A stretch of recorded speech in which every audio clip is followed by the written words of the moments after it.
오늘 조선일보 사설은 한국 팔고 미국 사는 개미들 모든 개혁 실종 국가의 한 단면이라는 제목입니다. 올해 들어 개인 투자자들이 한국 증시에서 11조 원어치를 순매도한 반면 미국 주식은 61억 달러나 사들였습니다. 그 결과 개인의 미국 주식 보유 금액이 무려 800억 달러를 넘어서 5년 새 10배로 불어났습니다.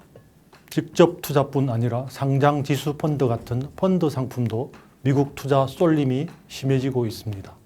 올해 들어 5월 말까지 주식형 ETF의 개인 순매수 톱10은 모두 미국 주식에 투자하는 펀드였습니다. 국내 ETF는 하나도 없었습니다. 이런 상황이 벌어진 것은 두 나라의 증시의 실적 차이 때문입니다. 미국 증시는 가파른 상승세를 지속 중이지만 한국 증시는 박스권에 갇혀 몇 년째 제자리 걸음을 하고 있습니다. 미국 S&P 500 지수는 올 들어 12% 상승했지만 한국 코스피는 1%대에 그쳤습니다. 미국뿐 아니라 일본, 대만, 유럽 증시도 연일 사상 최고가를 갈아치우는데 한국 증시만 지지부진합니다. 경제 규모가 한국의 절반도 안 되는 대만의 시가총액이 한국 증시보다 600조 원 이상 많아졌습니다. 2, 3년 전만 해도 대만과 한국 증시 시총은 비슷했습니다. 세계 1위 파운드리 TSMC의 약진과 삼성전자의 부진이 맞물리며 시총 격차가 벌어졌습니다. 연초 정부가 기업 밸류업 프로그램을 발표하자 배당 확대 등을 기대한 외국인 투자금이 몰리며 한때 반짝 상승장이 펼쳐졌습니다. 그러나 밸류업 참여 기업에 대한 세제 지원 등 후속 대책이 늦어지면서 외국인 투자 열기도 시들해졌습니다. 그 와중에 국민연금마저 앞으로 국내 주식 투자 비율을 계속 줄이기로 결정해 투자 심리에 찬물을 끼얹었습니다. 주식시장은 가계의 여유 자금을 기업 투자 재원으로 공급해 경제 전반의 생산 능력을 확충하고 국부를 정진시키는 매개체 역할을 합니다. 개인 투자자들이 더 높은 수익률을 쫓아 국내에서 외국 증시로 투자금을 이전하는 것은 개인으로서는 합리적 선택일 수 있지만 국민 경제 관점에선 손실입니다. 약점으로 지적되는 기업 지배구조 개선, 주주 환원 확대, 소액주주 보호 강화, 장기 투자자에 대한 인센티브 세제 등 한국 증시의 매력도를 높이는 종합 대책을 강구해야 합니다. 지지부진한 기업 밸류업 프로그램도 더 속도를 내야 합니다. 우리는 지금 개혁 정체가 아니라 개혁 실종 상태에 처해 있습니다. 경제만이 아니라 각종 사회 개혁도 기득권 집단의 저항과 정치권의 포퓰리즘, 정략 탓에 물거품이 되고 있습니다. 주식 투자자들이 한국을 팔고 미국을 사는 것은 이런 나라의 미래를 보여주는 한 단면입니다. 오늘의 조선일보 사설이었습니다. 오늘 조선일보 사설은 건설사도 외면한 가덕도 공항공사 재앙될 수 있다라는 제목입니다. 2030년 부산 엑스포에 앞서 2029년 조기 개항하겠다며 공사 일정을 무리하게 앞당긴 가덕도 신공항이 첫 단추부터 난관에 봉착했습니다. 지난 5일 마감된 활주로 방파제 등 공항 부지 조성공사 입찰에 건설업체가 단 한 곳도 응찰하지 않았습니다. 10조 5,300억 원 규모의 초대형 공사를 건설사들이 외면하는 예상 밖 일이 벌어진 것입니다. 무리한 일정과 난공사에 따른 위험 부담이 너무 커 건설사들이 등을 돌린 탓입니다. 가덕도 신공항은 애초 2035년 개항으로 추진되다 부산 엑스포 유치전 과정에서 2029년 12월로 일정이 5년 이상 앞당겨졌습니다. 여기가 무지몽매한 북한인가요? 어떻게 10년 걸리는 공사가 5년으로 단축되나요? 인천공항의 경우 1단계 건설에만 9년이 걸렸습니다. 국토부는 공사기간 단축을 위해 공항 전체를 해상에 지으려던 계획을 수정, 산을 깎아 6해상에 걸쳐 짓는 것으로 변경하기도 했습니다. 집안이 불균등하게 내려앉는 부등치마 가능성 탓에 계획 검토 단계에서 배제됐던 방식을 되살린 것입니다. 모든 것이 상식 바뀌고 후진적입니다. 가덕도 신공항 계획은 처음 등장할 때부터 정치 포퓰리즘의 산물이었습니다. 2016년 동남권 신공항 입지 선정 작업을 했던 프랑스 전문 기업은 태풍 해일에 취약하고 바다를 메워야 해 지반까지 약하다고 지적했습니다. 가덕도 공항 후보지에 대해 안전성, 경제성 모두 낙제점을 주었습니다. 그래서 김해공항 확장으로 결론이 났지만 부산시장 보궐선거를 앞두고 문재인 정권이 선거용 카드로 꺼내들었습니다. 표를 의식한 국민의힘도 동조하면서 여기까지 왔습니다. 부적합한 곳에 무리하게 공항을 지으려다 보니 사전 타당성 조사나 사업비 추산 과정을 모조리 생략한 채 무조건 지어라는 특별법까지 만들었습니다. 각 당의 대선, 총선 공약으로 대못이 박힌 가덕도 신공항은 부산 엑스포 변수로 완공 시점까지 5년 앞당겨졌습니다. 부산 엑스포 유치는 실패했습니다. 조기 완공해야 할 이유도 없어진 셈입니다. 부산, 울산, 경남 지역민 대상의 한 여론조사에선 54%가 가덕도 특별법에 대해 잘못된 일이라고 답했습니다. 지역민들도 문제점을 알고 있다는 뜻입니다. 이제라도 조기 완공에 대한 집착은 버리고 가덕도 신공항의 경제성, 안전성을 확보하는 방안에 대한 전면 재검토에 들어가야 합니다. 만약 무리하게 바다를 메워 공항을 지었다가 집안 침하가 일어나면 국가적 재앙이 될 것입니다. 오늘의 조선일보 사설이었습니다. 오늘 조선일보 사설은 이 대표 재판 대선 전 확정으로 정치사회 불확실성 없애야 라는 제목입니다. 검찰이 쌍방울 불법 대북 송금 사건에 연루된 혐의로 민주당 이재명 대표를 불구속 기소했습니다.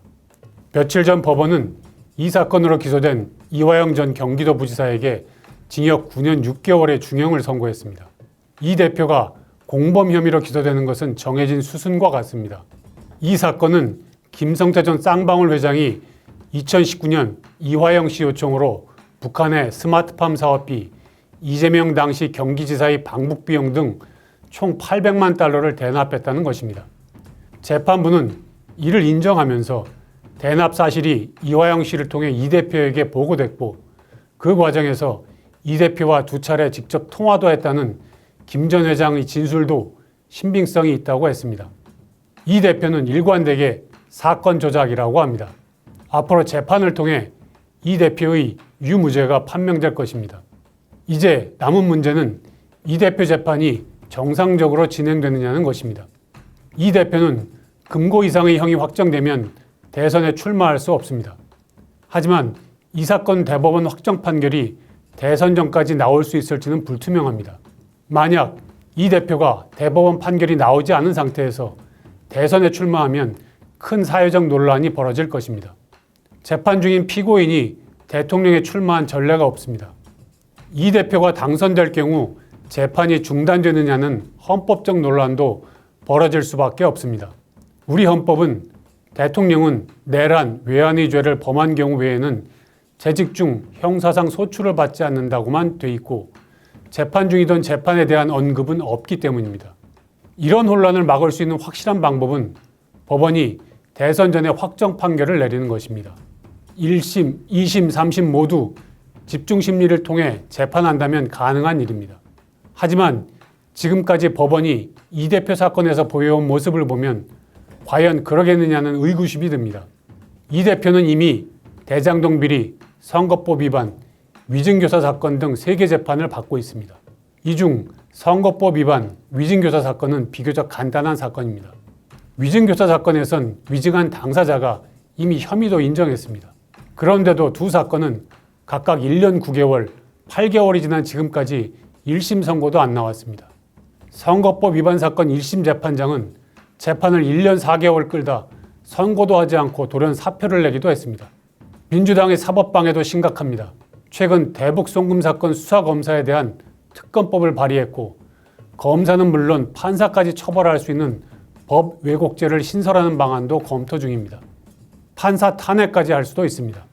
법원은 어떤 일이 있더라도 대선 전에 이 대표의 무죄, 유죄를 가려 정치사회의 혼란과 불확실성을 없애야 합니다. 이는 사법부의 존재 이유이기도 합니다. 오늘의 조선일보 사설이었습니다. 오늘의 조선일보 사설 제목은 입법 사유화라는 말까지 나오게 된 나라입니다.